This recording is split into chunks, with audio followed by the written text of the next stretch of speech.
Les sorciers ne s'amusent pas. Les sorciers veillent et prient. Et les chrétiens dorment. Tu dois te réveiller, chrétien. Ce que je vais dire, c'est très grave. C'est très grave. Je vais aussi parler de Baoulé. Ce que nous faisons, nous avons fait contre les Baoulés. Il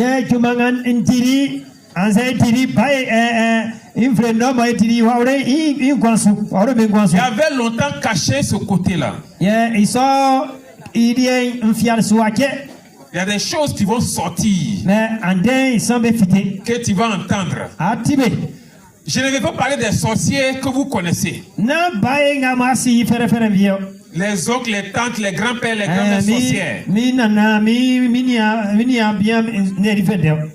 Je suis venu te parler de la haute sorcellerie mondiale. Où j'avais travaillé. Amen. Amen. Le temps est très grave. Le réveil spirituel a déjà commencé. C'est pas dans 5 ans, c'est pas dans 10 ans, ça a commencé.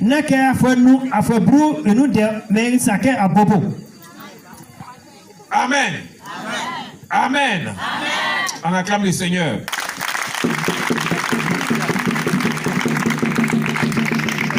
La terre appartient à quelqu'un. La terre sur laquelle tu marches appartient à quelqu'un. Il y a un créateur de la terre. L'air que tu respires a un créateur. L'eau que tu bois a son créateur. Et l'homme que tu es, tu dois chercher ce créateur. Parce que tout commence par lui et tout finit par lui. Il y a une chose que tu sais. Moi, je vais mourir. Après ma mort vient mon jugement. Ça, tu sais ça. Mon jugement m'attend. Est-ce que tu aimes ton âme? Est-ce que tu aimes l'âme de ton mari? L'âme de tes enfants? Après la mort, vous partez où? C'est la question que tu dois te poser. Amen. On va lire quelques passages et puis on va commencer le témoignage. Les chrétiens connaissent certaines âmes spirituelles de guerre.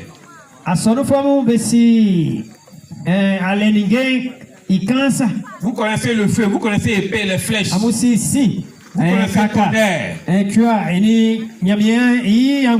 Mais dans la Bible, il y a plus de 100 âmes de guerre spirituelles. Au cours de ces 3 jours, je vais donner beaucoup de passages concernant les âmes spirituelles. Que le diable ne veut pas que les chrétiens utilisent dans leurs prières.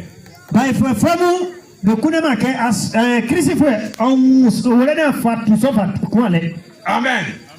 Hier nuit, il y a un homme que j'ai vu. Il est quitté sous la mer. Et il a apparu à Bolivie. Il est venu contre le programme. Les sorciers sont allés le chercher. Amen. Et je dis aux sorciers, il y a un maître des cieux. Jésus est présent. C'est pas ton démon qui est puissant. C'est pas lui que vous êtes parti chercher sous la mer qui est puissant.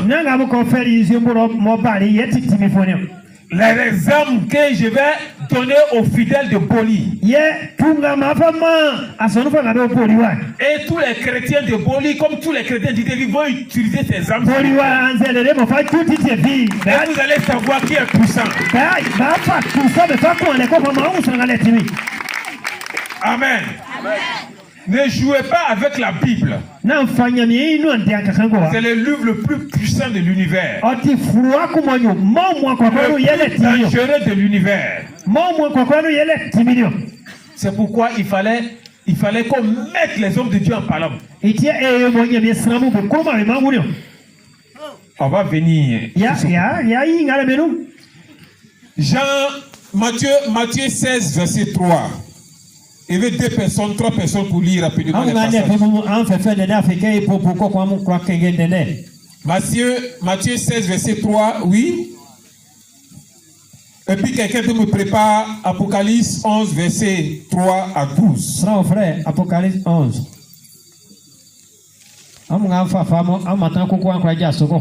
Et puis Apocalypse 13, une troisième personne, Apocalypse 13, verset 11 à 14. Apocalypse 13. Matthieu 16, verset 3. Matthieu 16, verset 3. J'ai eu la parole du Seigneur. Oui. Matthieu 16, verset 3. Écoutez ce que Jésus dit. Il y aura de l'orage aujourd'hui. Il y aura de l'orage. Le temps est bizarre. Car le ciel est d'un rouge sombre. Car le ciel est d'un rouge sombre. Vous savez discerner l'aspect du ciel. Vous savez discerner l'aspect du ciel. Et vous ne pouvez discerner les signes des temps. Vous savez qu'il va pleuvoir, vous savez. Qu'il va faire nuit, vous savez. Il va faire froid, vous savez. Mais les chrétiens refusent de connaître les signes des temps. Nous sommes à quel temps aujourd'hui? Il y a des chrétiens qui se croient dans Genèse. Où Dieu créa tout. Il y en a qui sont encore dans Exode. Où Moïse sortait avec le peuple pour aller dans le désert. Il y en a qui sont encore dans le temps de Jésus. Où Jésus formait ses disciples, les apôtres. Nous sommes à quel temps? Apocalypse 11, verset 3 à 12. Apocalypse 11. Nous sommes dans Apocalypse. On est dans le temps d'Apocalypse, le temps de la fin.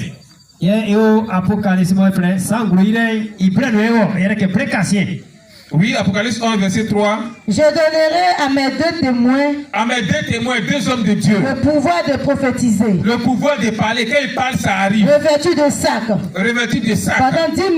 Pendant 1260 jours. Pendant 1260 jours. Je continue. Oui, allô? Ce sont les 2 oliviers et les 2 chandeliers. Les 2 oliviers, 2 arbres et 2 chandeliers. Qui se tiennent devant le Seigneur de la terre. Qui sont devant Dieu. Si quelqu'un veut les faire du mal. Si quelqu'un veut les faire du mal. Du feu sort de leur bouche. Du feu sort de leur bouche. Et dévore leurs ennemis. Et dévore leurs ennemis. Et si quelqu'un veut les faire du mal. Amen. Vous allez continuer ce passage-là à la maison. Apocalypse 11.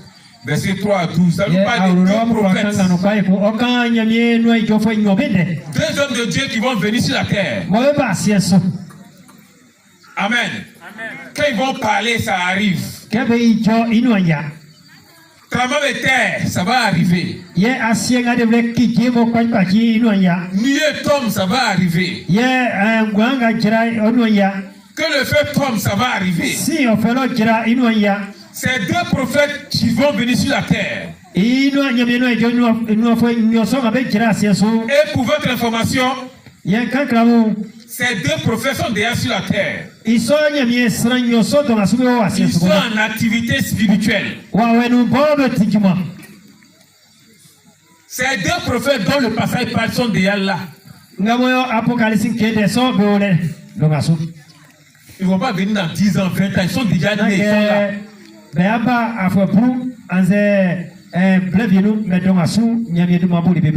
les Juifs ont calculé, ils savent qu'ils sont déjà là. Il y a un qui est en Afrique. Donc où sont ces 2 prophètes là? Vous ne cherchez pas à savoir quelles sont ces deux sortes de Dieu. Amen. Amen. Le monde des ténèbres savent qu'ils sont déjà là. Apocalypse 13, verset 11 à 14. Le verset 11 à 14. Oui. Puis je vis monter de la terre. Puis j'ai vu monter de la terre. Une autre bête. Une autre bête. Qui avait deux cornes semblables. Qui avait deux cornes semblables. À celles d'un agneau. Amen. Vous allez lire le reste à la maison. Ça nous parle de la bête. La bête est là, est déjà sur la terre. La bête est précisément en Italie, à Rome. Et la bête fait partie de l'armée de Rome. Et la bête est en train de chercher à prendre position dans le monde. La bête attend son temps. Où l'Esprit de Dieu va quitter la terre, où l'enlèvement va avoir lieu. Et la bête va régner en tant que maître. L'enlèvement, ça ne dépasse pas 10 ans. Ça ne va pas dépasser 10 ans. Le temps où il était avec le diable, il nous a dit que son temps ne valait pas 35 ans, 40 ans. Donc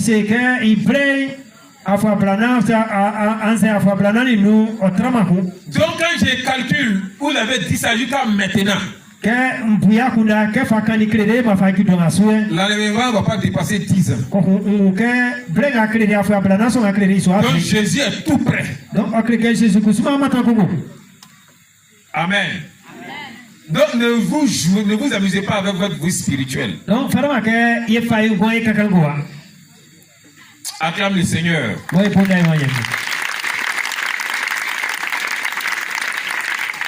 Avant de commencer, on va prier. Moi, j'utilise beaucoup les passages bibliques. Les passages que le diable cherche à fermer devant les yeux des chrétiens. Ésaïe 54, verset 17.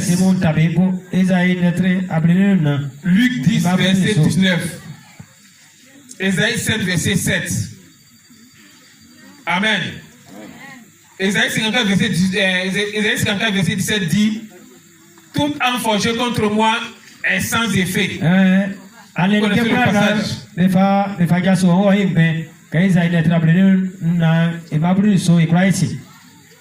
Luc 10, 19 dit: je vous donne le pouvoir de marcher sur les serpents, les scorpions, sur toute la puissance de l'ennemi. Et rien ne peut vous nuire. Ésaïe 7, verset 7 dit: ainsi parle l'Éternel. Cela n'aura pas lieu, cela n'aura pas d'effet. Quand on réunit ces trois passages et on fait une prière, c'est une bombe qui descend chez Satan. C'est une bombe qui descend dans le village. Et ça fait des dégâts. Donc, on avait dit, il faut interdire les chrétiens d'utiliser ces trois passages qu'ils n'ont pas mangé, c'est-à-dire le matin qu'ils se lèvent. Et puis il utilise ces trois passages pour prier. Tous les plans que les sorciers ont tracés dans le village sont détruits. Amen. Ésaïe 7:7. Ainsi par l'Éternel, cela n'aura pas lieu, cela n'aura pas d'effet.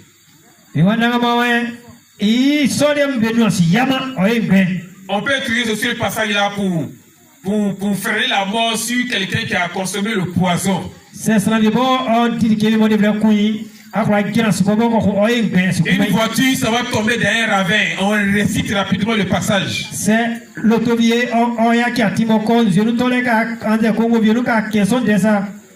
Donc c'est un passage qui est très fort. Donc on devait cacher ça devant vos yeux. Combien de chrétiens connaissent ce passage? Combien de chrétiens utilisent ces passages? On va se lever, on va prier.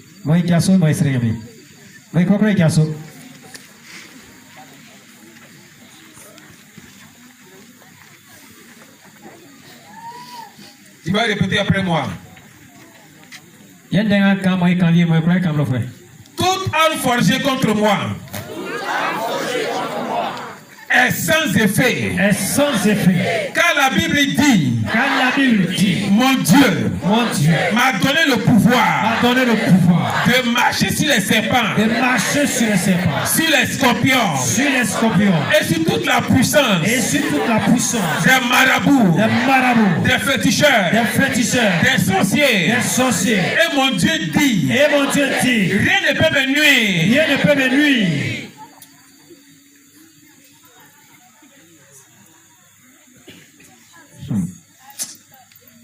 Père, tu m'as donné le pouvoir d'écraser. Tu m'as donné le pouvoir de marcher sur les serpents, sur les scorpions, sur la maladie, la misère, la pauvreté, l'échec, la sérénité. Et tu as dit, tu me donnes le pouvoir de marcher sur le diable. Au nom de... Et tu as dit, rien ne peut me nuire. Car Ésaïe 7, ainsi parle l'Éternel. Tout ce qu'ils font, tout ce qu'ils ont fait, contre moi, contre ma maison, cela n'aura pas lieu. Cela n'aura pas de fait. Au nom de Jésus. On s'assoit.